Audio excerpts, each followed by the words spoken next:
Test. Oh, yeah, looks like I'm good. Okay. I'm Phil Wyman, and this is the Wild Theology podcast, where the world, the humans in it, and God are all wilder than we've been told. That's your intro? So, you'll get philosophy and theology and crazy stories that come from 30 years of pastoring. Boring. 20 years of festival work. Whatever. And the mud and blood of wrestling with the living in spaces angels fear to tread. Ooh, trying to sound interesting, are we? Oh. Yeah, you think you got something to say? Yes. Yeah, that's the problem, dimwit. Look, I'm a lot smarter than you think. Yeah, you tightened your shoes this morning. Whatever. We're Phil Wyman, and this is Wild Theology, where you get to argue with your own ideas. And lose. That's the point. If you would like to support this podcast, you can do so by going to patreon.com/Phil Wyman. Today, I'm at the RTR, the Rubber Tramp Rendezvous, and this is a gathering of people who live on the road or are hoping to live on the road full-time. They're travelers who primarily live in vans. A lot of them are pretty fancy vans. Some of them are in motorhomes, others are in buses.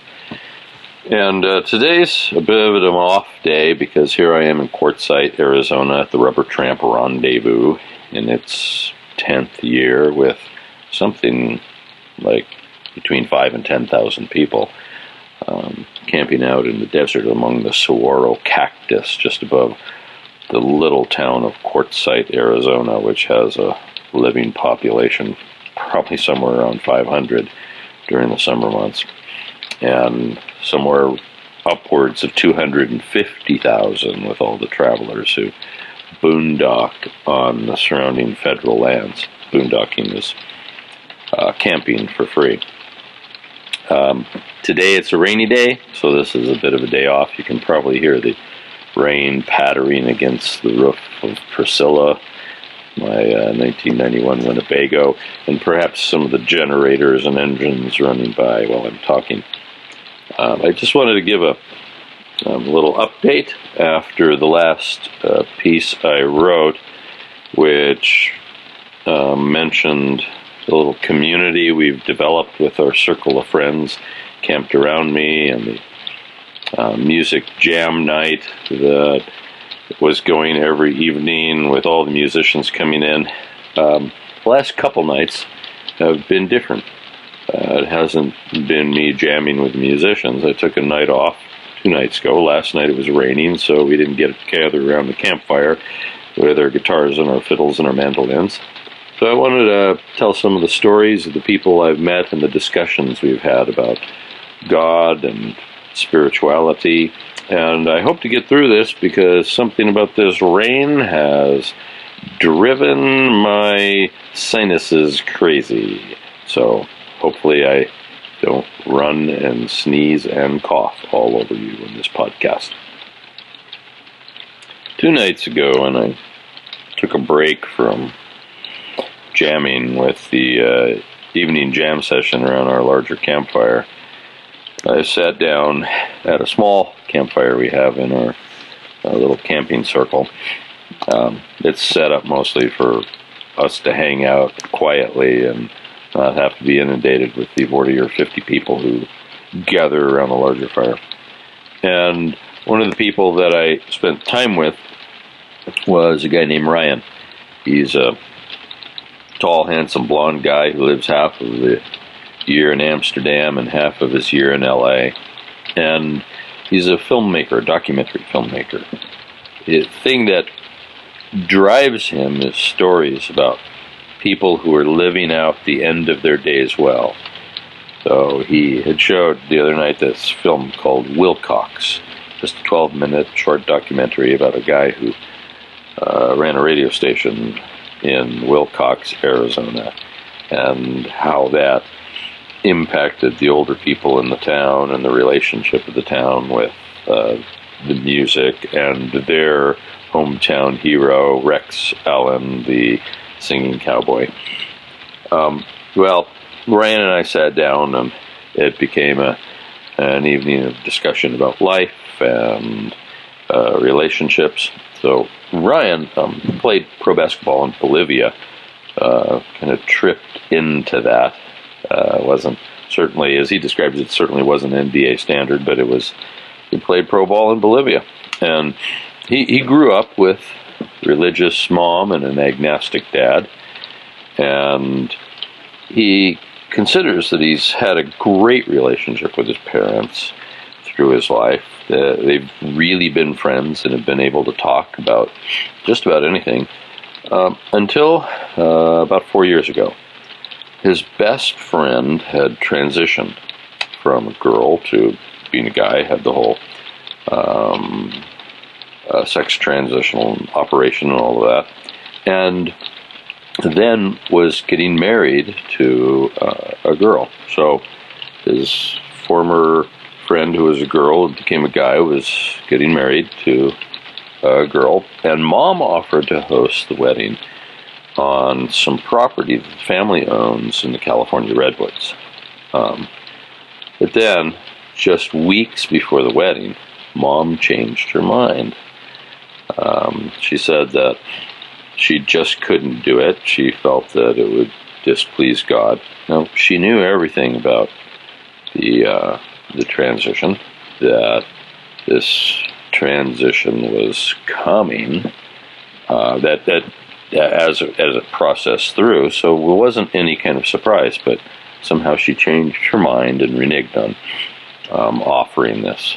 And because this was Ryan's best friend, it's put something between him and his mother because of the tension that it has set up with his friends. Anyway, we talked about that. I mean, this relationship was quite a deep thing.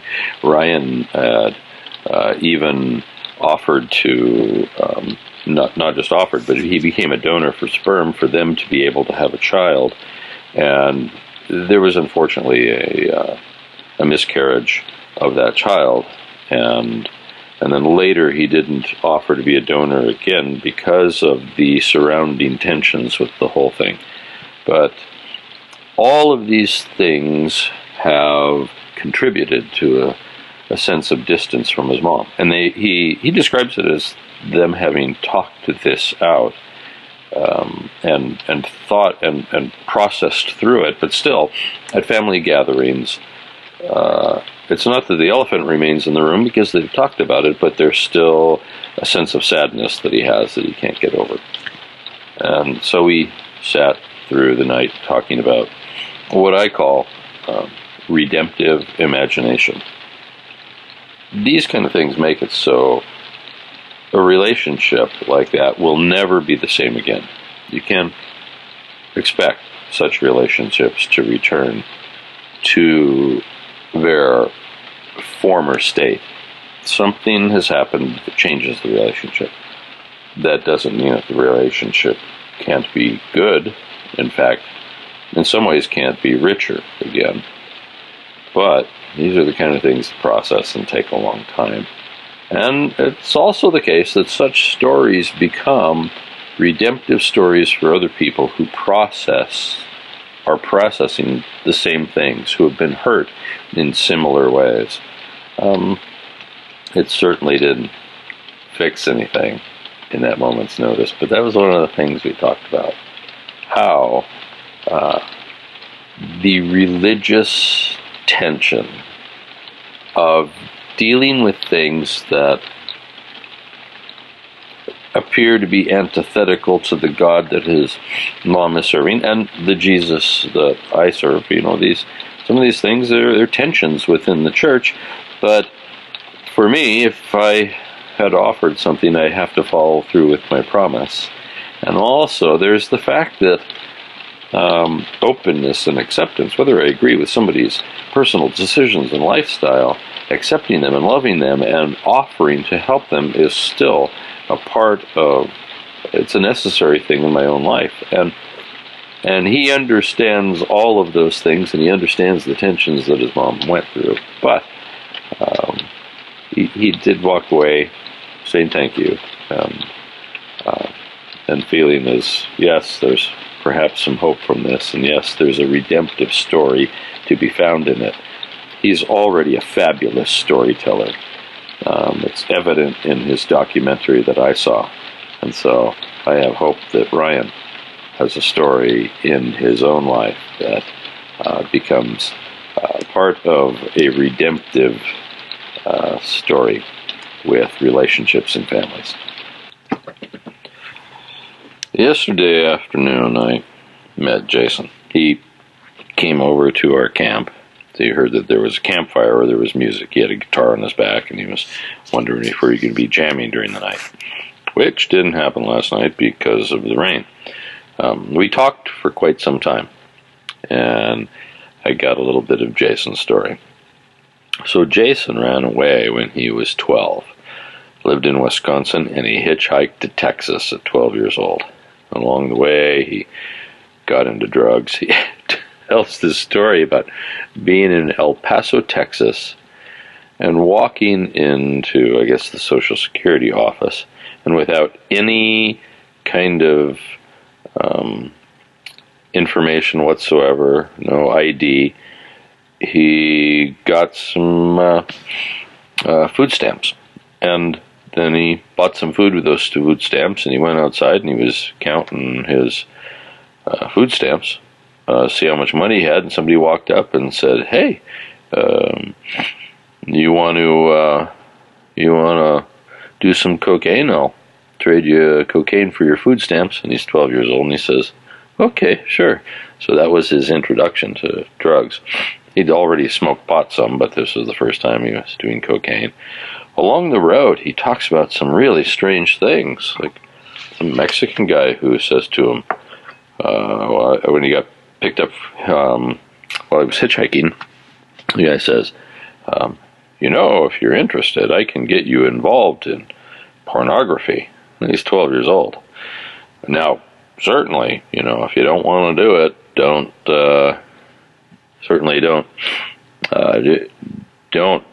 jump into this, but you gotta want it. And fortunately, Jason said, "No, I'm not interested."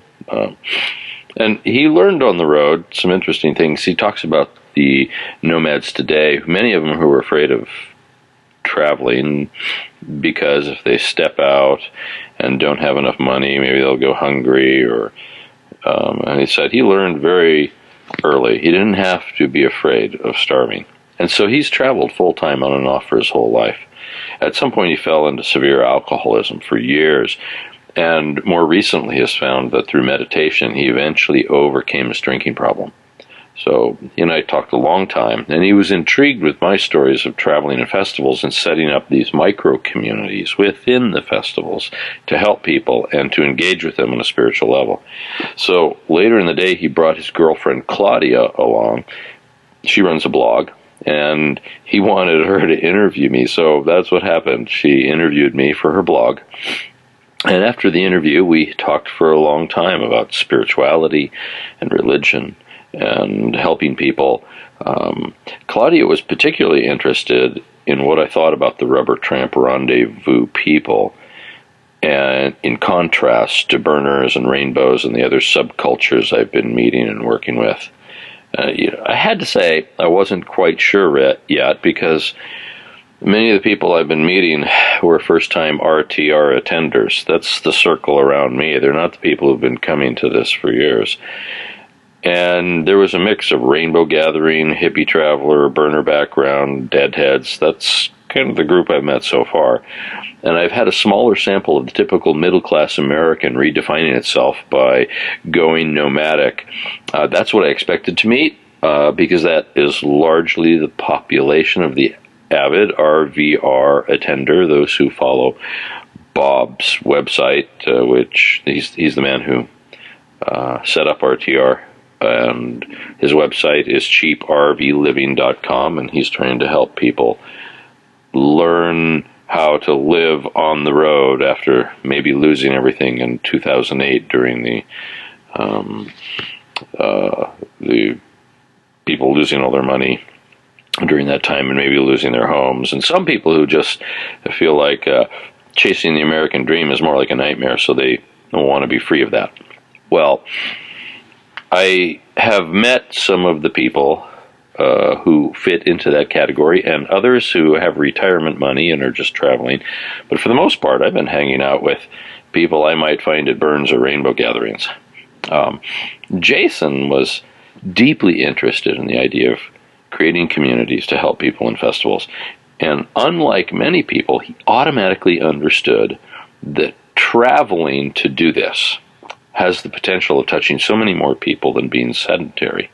And he understands how it is that people open their hearts a little more when they leave to hit the road and travel. Since last night didn't turn out to be a jam night around the campfire, it was raining pretty hard here in Quartzite. I hung out in Priscilla with my new friend Greg. Greg is a guitar and flute player, somebody who's lived on the road most of his life. I wrote about him in my last post in the Patreon page. Greg is from Missouri, has a piece of property there, and recently his daughter, who turned 18, has gone to live with her boyfriend, and he has a bit of an empty nest syndrome, so he hit the road because he lives in the middle of nowhere in Missouri. And he spent most of his life before having his daughter on the road, so he's back on the road.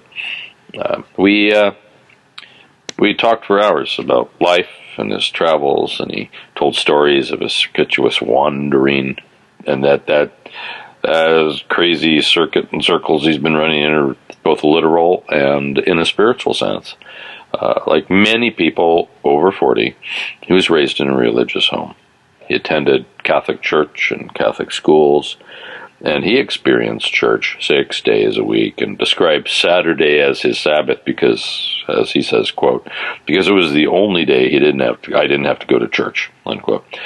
Later, he went to Grateful Dead concert for the first time, and for him that was kind of like opening up into a whole new world of new things.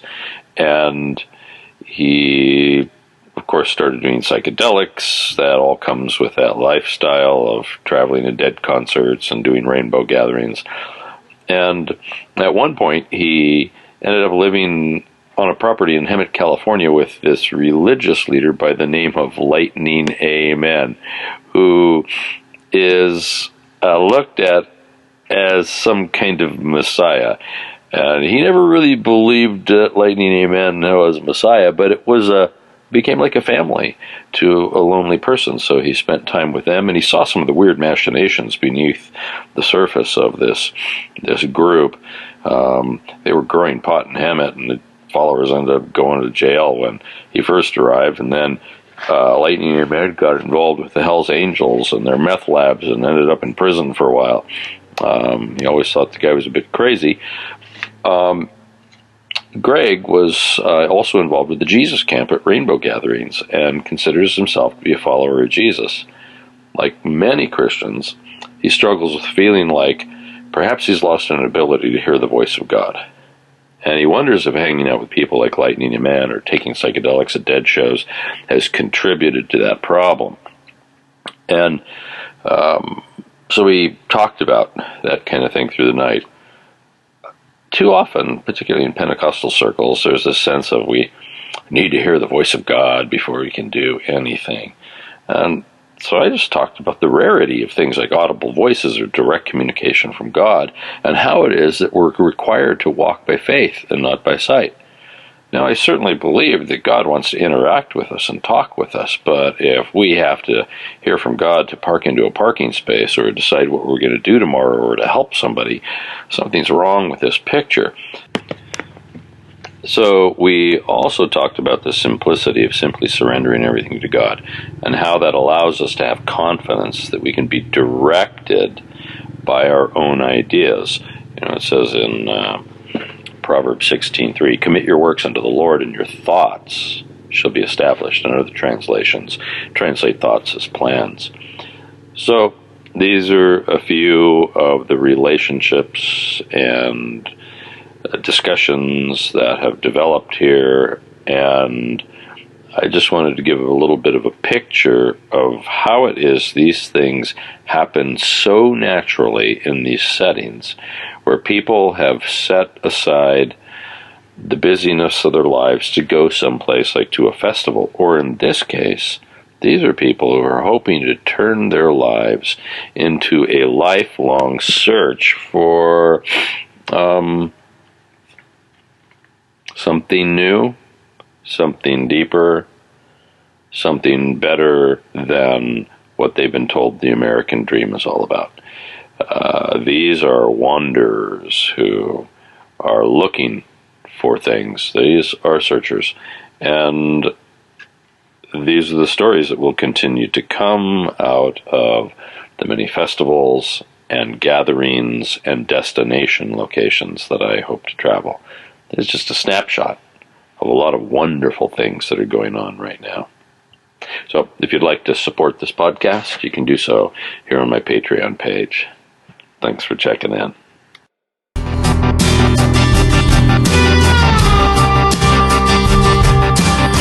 Thank you to the rain on my rooftop for giving me some background tracking. You can experience this too if you want to join me in one of these festivals.